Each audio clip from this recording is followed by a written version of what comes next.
True freshman DJ Pickett's been having such a good season for LSU. This game against Ole Miss was the first time all year he's really looked like an 18-year-old, and even then, I still didn't think he played that bad of a game. So we're going to take a look at about 5 clips from Ole Miss, some good, some bad, and I would look at some of the bad plays less as, oh my God, DJ Pickett can't do it, and more when DJ Pickett gets this down, he's going to be one of the best cornerbacks in the country. So I still am really high on him. So we're going to take a look at this first play here. Dude, he did everything so right. He's in such a good position on this route here. This is a really good ball by Chambliss to throw this on the back shoulder, when you see that the cornerback's kind of ahead of him. The one thing is DJ Pickett's just not really in a spot to make a play on the ball if it goes behind him the way that this ball does. We're going to see a play in a little bit where he does a better job of this in this game. And, to me, this is what happens when you don't play a whole lot of press man in high school. I got into it with somebody on one of the Clemson videos about, DJ Pickett played cornerback for 4 years in high school. No, he didn't. This dude was a lot further away from the line of scrimmage at Zephyr Hills. Really good ball skills. They're just a different type of ball skills at free safety as there is at cornerback, right? At free safety, it's a lot more being a ball hawk, high pointing. At cornerback, it's a lot more stuff like this, having to play the body.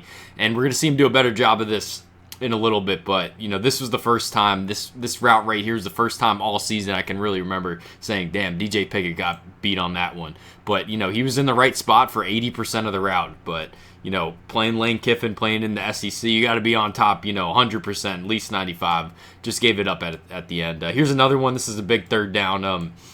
This is an off man now. We saw him in press before. I don't really, if you're a cornerback coach, I don't know how this gets taught, but to me, you don't want his ass turning inside like that. It's in a tough spot to make a play on the ball, and then when the guy catches it for first down, that goes for a first down. That's it for all the catches that he gave up. We're going to start looking at some more good stuff. This is the same thing. This is what we've been seeing all year. We've been seeing it since the Clemson game.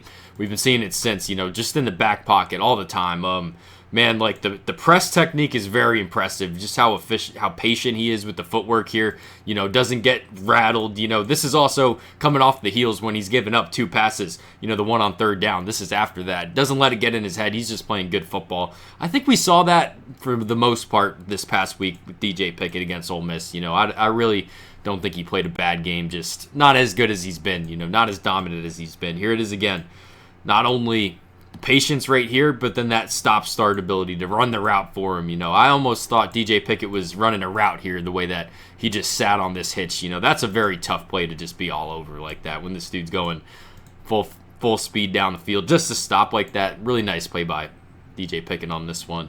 And then this next one is a massive play because he gets called with the holding at the very top of the route, and if this holding doesn't get called, LSU probably wins this game. I watched this a bunch of times, and I wish I could come on here and be like, "Oh, DJ Pickett, this is a great play. You just gotta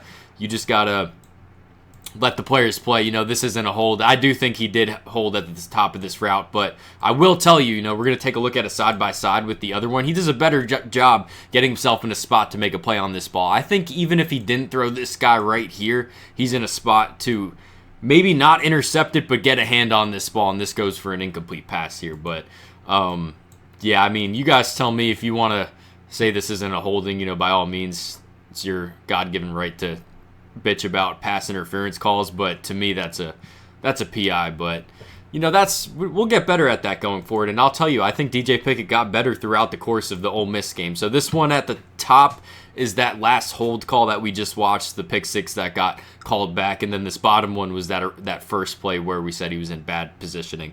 So just looking at him side by side, take a look at the top of the screen right now, how he's turned around to the ball. He timed the ball perfect. He's in a spot to make a play on the ball. Look at him compared to the bottom screen. The bottom, his back's still to the quarterback, not in a spot to make a play on the ball. The one on the bottom goes for a 20-yard gain here because DJ Pickett didn't get his head around. The one at the top, like I said, I think DJ Pickett right now is in a spot to make a play on the ball, even if he didn't hold at the top of the screen. But you guys let me know. That was DJ Pickett this week. I still think he played a good game. I'm a big fan of DJ Pickett personally. If you want to follow DJ Pickett throughout this 2025 season and then going forward, we're going to be talking about him as a draft player in 3 years. There's no doubt about that. If you want to get it early and kind of leave your evaluations on we-draft.com, that's a good perfect place to do that. Please check that out. Thanks for watching. You guys let me know what you're seeing.